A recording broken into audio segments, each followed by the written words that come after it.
నమస్కారం అమ్మ. శుభం. అమ్మ ఇంకొక మాట, ఇప్పుడు దాంపత్యం తర్వాత భార్యాభర్తలు చేయకూడని పనులు ఏంటమ్మా? చేయవలసిన పనులేంటి? దాంపత్యం తర్వాత అంటే ఇవాళ రేపు పిల్లలు పుట్టంది ఎందుకమ్మా? పిల్లలు కలగటల్లా ఎందుకు? వాళ్ళ పని వాళ్ళు అయిపోగానే బాత్రూంలోకి ఆవిడ వెళ్ళిపోతుంది, ఈయన లేచి అవతలకి వెళ్ళిపోతాడు కదా. అది వాళ్ళ ఇద్దరి యొక్క వీర్యం కలుసుకోవటానికి కొంత టైం పడుతుంది. మెదలకుండా ఉండకుండా వాళ్ళు దాన్ని బయటికి విసర్జన చేసేస్తారు. అందుకని పిల్లలు కలగట్ల. ఈ పూజ విధానాల గురించి అంటే పూజ చేసుకోవడానికి తలస్నానం చేసుకోవడము అటువంటి వాటిలలో ఎలా అమ్మా? అది కూడా ఆరోగ్యానికి సంబంధించిందే. తలంటి పోసుకుంటే మంచిదే, పొయ్యకపోయినా అదేం పెద్ద ఇది కాదు.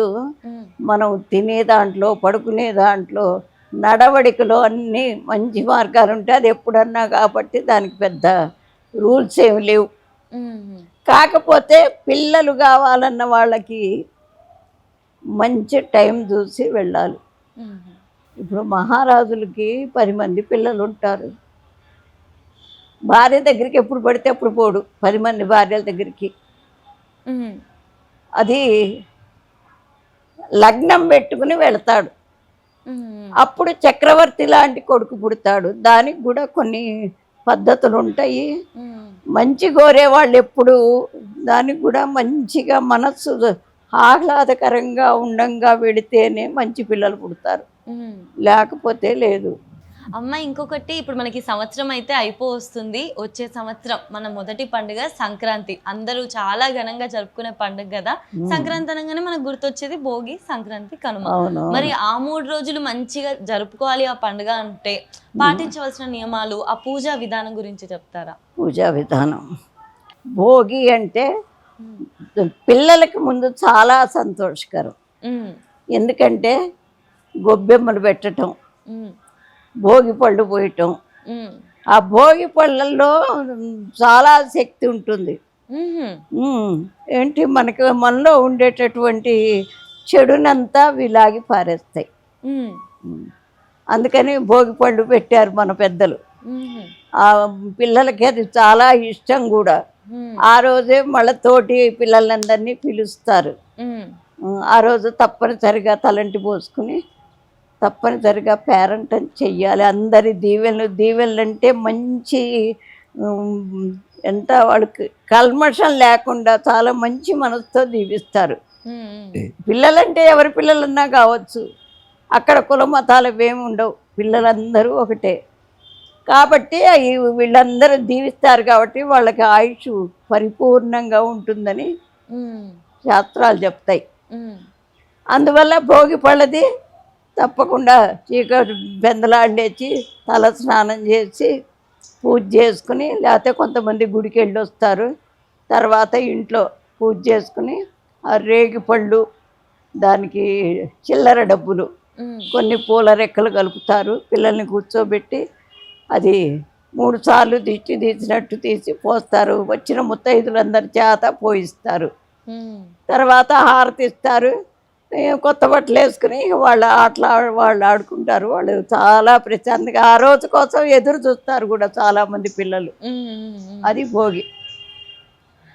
అదే ఆడపిల్లలు ఉంటే, పెద్ద పిల్లలు 15 ఏళ్ళు వచ్చినా కూడా, పల్లెటూళ్ళల్లో అయితే 20 ఏళ్ళు వచ్చినా కూడా గొబ్బెమ్మలు చేసి పెడతారు. ఆ గొబ్బెమ్మలు చేయటం దేనికి అంటే, అసలు ఆవు పేడ మనకి ఎంతో శ్రేష్టమైంది. ఆ గొబ్బెమ్మలు చేసి అక్కడ ముగ్గులో పెట్టి దానికి పూజ చేసి మరి గొబ్బి తడతారు. గొబ్బి తడటం అంటే ఇట్లా ఇట్లా కొట్టుకుంటూ చాలా హుషారుగా చేస్తారు. అది అంటే అన్ని పనులు అట్లా ఉండవు కదా. పెద్దవాళ్ళని ఇట్లాంటివి 20 ఏళ్ళు వచ్చిన వాళ్ళు చేయటానికి చాలా సిగ్గుపడతారు కదా. ఇదైతే తప్పనిసరిగా చేస్తారు పెద్ద పిల్లలైనా. దానివల్ల ఆ గోమయంతో వాళ్ళు రోజు నెల రోజులు పెడతారు కదా, అది ఆరోగ్యానికి చాలా మంచిది.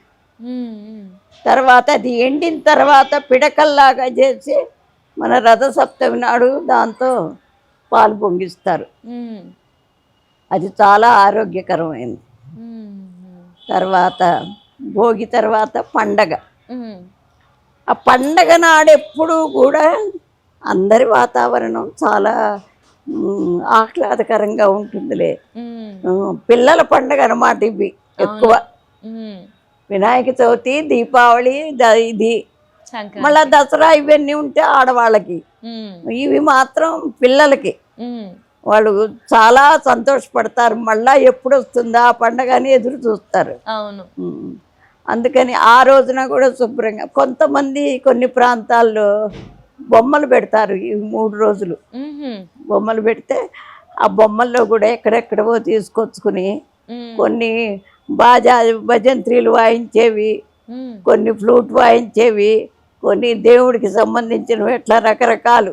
ఉమ్, దాంట్లో బయటపడుతుంది వాడు అభిప్రాయం ఏంటి, వాడు ఏ దేవుణ్ణి వాడు ఇది చేసుకుంటున్నాడు అనేది. ఉమ్, పెట్టి హారతిస్తారు. అప్పుడు కూడా పిల్లలందరినీ పిలిచి ఏంటి తాంబూలం ఇచ్చుకొని అన్ని ఇవి శనగలు నానబోసి అవి పెడుతూ ఉంటారు. ఉమ్, అది 15-20 లోపు పిల్లలకి వాళ్ళకి చాలా సంతోషంగా ఉంటుంది. ఫ్రెండ్స్ని ఇంటికి పిలుచుకోవటం అంటే అందరికి ఇష్టమే కదా. అవును. దీనివల్ల మనకు అందరూ కలివిడిగా ఉండటం. ఒకళ్ళే ఉయ్యాలు కూడా వేసుకుంటారు. పల్లెటూళ్ళల్లో అయితే ఊరి చివరిన మర్రి చెట్టుకో చింత చెట్టుకో ఉయ్యాలు వేసి దాని మీద బాగా ఊగుతారు. అది కూడా వాళ్ళకి ఇష్టం. ఉత్తప్పుడు బయటికి వెళ్ళరు కదా, ఇట్లాంటప్పుడు ఫ్రెండ్స్తో కలుసుకుని సంతోషంగా ఉంటారు. వీటన్నింటి వల్ల ఏమిటంటే వాళ్ళ ఆరోగ్యానికి సంబంధించిందే ఇదంతా. మనస్ఫూర్తిగా సంతోషపడతారు, నలుగురిని కలుసుకుంటారు, ఈ భగవంతుడంటే ఏమిటి అనేది కూడా తెలుసుకుంటారు. ఖచ్చితంగా అమ్మ. అమ్మ, అమ్మవారి అనుగ్రహం మన మీద ఉండాలంటే అసలు ఏం చేయాలమ్మా? అమ్మవారి అనుగ్రహం అనుగ్రహం కావాలంటే, అమ్మవారి అనుగ్రహం కావాలంటే అది మెట్లు ఎక్కాల్సిందే. చిన్న చిన్న మెట్లు ఎక్కుతుంటేనే పైకి. అమ్మవారి అనుగ్రహం అంటే అందరికీ కలగదమ్మా. దానికి తగినట్టు ప్రవర్తించుకుని ఆ దైవారాధనలో ఏమేం చెయ్యాలో చేసుకుంటుంటే ఆవిడ వచ్చి నా అనుగ్రహం ఇస్తాను రమ్మని ఎప్పుడు అనదు. మనం అనుకున్న పని సద్వినియోగం అవుతుంది. అట్లా ముందు గుడికి వెళ్ళటం నేర్చుకోవాలి. మాట పెద్దలు ఏ మాట చెప్తే అది వినాలి. ఫస్ట్ అనుకరించడం కాదు, ముందు వినాలి. ఎవరేం చెప్పారా దాన్ని ఆలోచన చెయ్యాలి. అట్లా అయితే వాళ్ళకి ఏకాగ్రత పెరుగుతుంది, మరి భగవంతుడి మీద నమ్మకం కూడా కలుగుతుంది. అట్లా చేసుకున్నప్పుడే అన్ని పనులు అవుతాయి. ఫస్ట్ అసలు నేను చెప్పేది ఏమిటంటే దైవ పూజ సైన్స్ రెండు ఒక్కటే. సైన్సే దగ్గర పెట్టుకుని మా ఇష్టం వచ్చినట్టు చేస్తామంటే అది కాదు. అట్లాగే దైవ పూజ కూడా ఇది చేస్తే తప్ప అది చేస్తే తప్పదు. శాస్త్రాన్ని ఏం చేస్తున్నారంటే శాస్త్ర ప్రకారం వెళ్తల్లా ఆ శాస్త్రాన్ని మనకు అనుకూలంగా మనం మార్చుకుంటున్నాం. అందుకే పనులు కాకపోవటం. శాస్త్రంలో ఉన్న పద్ధతి ఆ సిద్ధాంతం అంతా అట్లాగే కనుక మనం అనుకరిస్తే ఖచ్చితంగా అన్నీ మనం అనుకున్న పనులు అవుతాయి. పూజ విధానాల్లో రోజు ఏ విధంగా చేస్తే కూడా బాగుంటుందమ్మా అమ్మవారి అనుగ్రహం పొందాలంటే? అమ్మవారి అనుగ్రహం పొందాలంటే ఫస్ట్ అమ్మ పెద్దవాళ్ళని చెప్పే మాట విని, మనం మన ఇంట్లో వాళ్ళే కాదు ఊళ్ళో వాళ్ళే కాదు, సాక్షాత్తు సృష్టించినటువంటి అమ్మవారు అనేది ఒక ఆవిడ ఉన్నది. అది మనం మనసులో నిలుపుకోవాలి. ఇప్పుడు ఎవరో మా ముత్తమ్మమ్మ ఉంటుందండి, ఆవిడ నేను చూడలేదు, చూడనంత మాత్రం లేదని చెబుతానా? ఫోటోలో చూస్తాం. అట్లాగే దేవుడు కూడా ఫోటోలో చూసి ఈవిడ లక్ష్మీదేవి, ఈవిడ పార్వతి ఇట్లా అనుకుంటాం.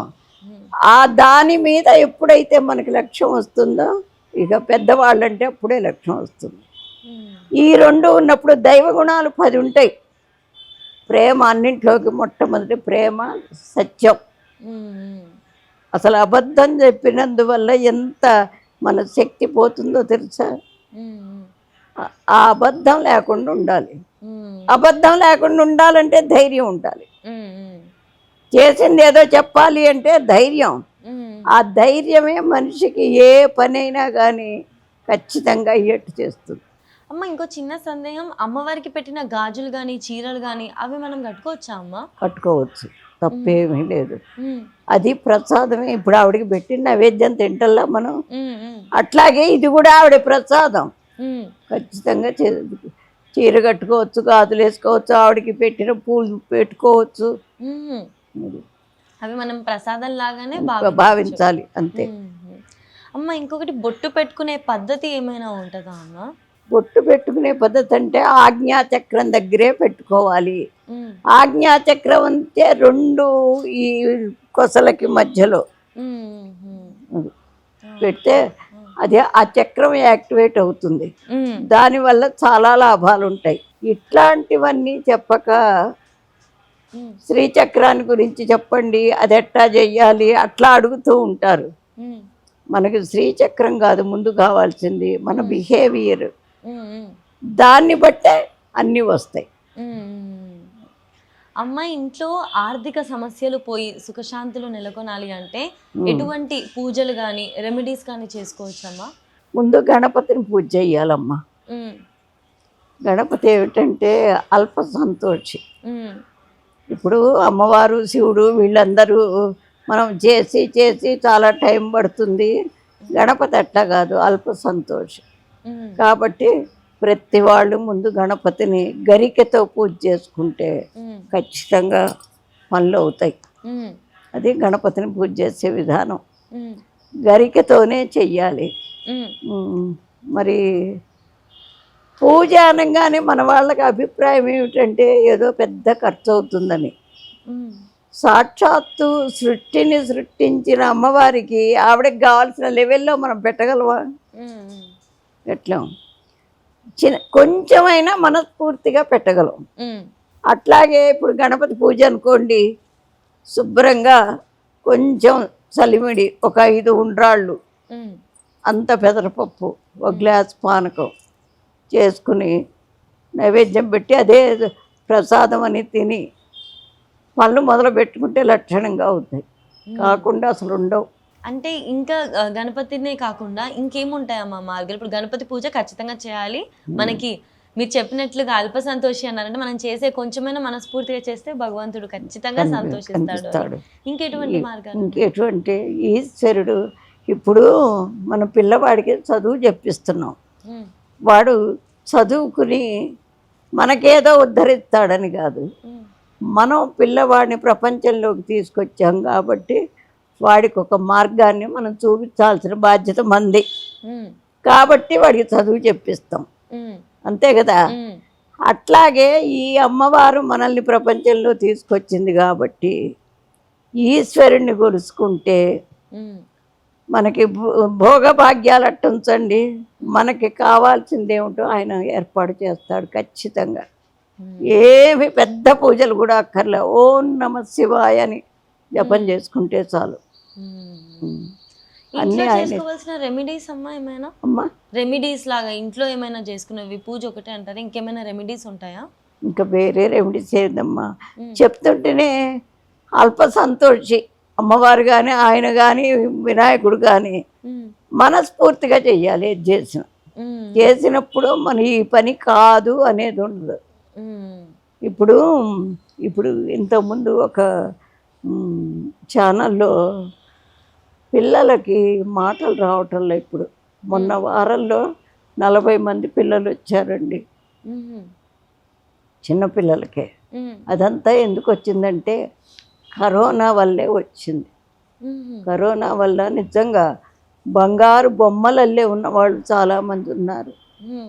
ఎవరో చెప్పారు మరి, అందుకే ఇన్ని సంవత్సరాల నుంచి ఏ ఛానల్కి ఏ ఇంటర్వ్యూ ఇవ్వండి, వచ్చి అమ్మవారి దర్శనం చేసుకోండి, ఆమె కృప ఉంటే వస్తాయి అని చెప్పాను. అది ఇప్పుడు ఏం చెప్పారు, ఆ గుళ్ళోకి వెళ్ళంగానే మాటలు వస్తాయిట, ఆ అమ్మగారు అదే ఏదో మంత్రం చెప్పంగానే వస్తాయిటని. నేను భగవంతుడిని కాదు, వాళ్ళ సేవకురాల్ని మాత్రమే. అంత స్తోమత మనకుంటుందా? అయితే నేను చెప్పింది ఏమిటంటే బీజాక్షరం నాలుక మీద రాస్తానని చెప్పాను. అట్లాగే రాశాను అనుకోండి, చిన్న పిల్లలు అసలు చాలా బాధేసింది నాకు. అట్లాగే ఊరికే మూఢనమ్మకంగా చేయటం కాదు, దాన్ని తెలుసుకుని అనుకరిస్తే ఖచ్చితంగా ఫలితాలు ఉంటాయమ్మా. ఉండకుండా అస్సలు ఉండవు. అమ్మ, ఒక అమ్మవారిది మంత్రం ఏదైనా ఒకటి చెప్తారా అమ్మ? మంత్రాలు బయటికి చెప్పకూడదుగా అమ్మ. అన్నిటికీ మూలానికి ఆ అమ్మవారే, లలిత అమ్మవారే. లలితా సహస్రంలో ఉన్నటువంటి ఆ వాక్యాల్లో ఏదైనా ఒకటి, ఏది చదివినా అది మంత్రం కిందకి వస్తుంది. ఆ లలితా సహస్రంలో ఏది చదివినా మంత్రం కిందకే వస్తుంది. కాకపోతే నేను గట్టిగా చెప్పేదంటే మనస్ఫూర్తిగా చెయ్యండి. ఇప్పుడు నెలకొక 1,00,000 పుష్పార్చన చేస్తా ఇక్కడ. ఎన్నో సంవత్సరాల నుంచి చేస్తున్నాం. 1,00,000 పుష్పార్చన చేస్తే ఎంత పుణ్యం ఉండాలి నాకు? మనం అనుకుంటాం కదా, అమ్మో నెల నెల ఆవిడ అంత 1,00,000 పుష్పార్చన చేస్తుంది, ఎంత పుణ్యం సంపాదించుకుందో అని. 1,00,000 పూలల్లో ఏ పువ్వు మీద నా మనస్సు నిలిచిందో అదే ఫలితం. అది తెలుసుకోవాలి అందరూ. పూజలు పునస్కారాలు చేసినంత మాత్రాన వస్తుందని కాదు. కాకపోతే దీనికి అది లింకు. మనస్ఫూర్తిగా చేస్తే ఖచ్చితంగా పనులు జరుగుతాయని అది అందరూ తెలుసుకోవాలి, నేర్చుకోవాలి. ఎవరి దగ్గరికి పడితే వాళ్ళ దగ్గరికి పడి మాకు ఇది అంటే అసలు ఏమీ ప్రయత్నం ఉండదు. ప్రయత్నం అసలు కాదు.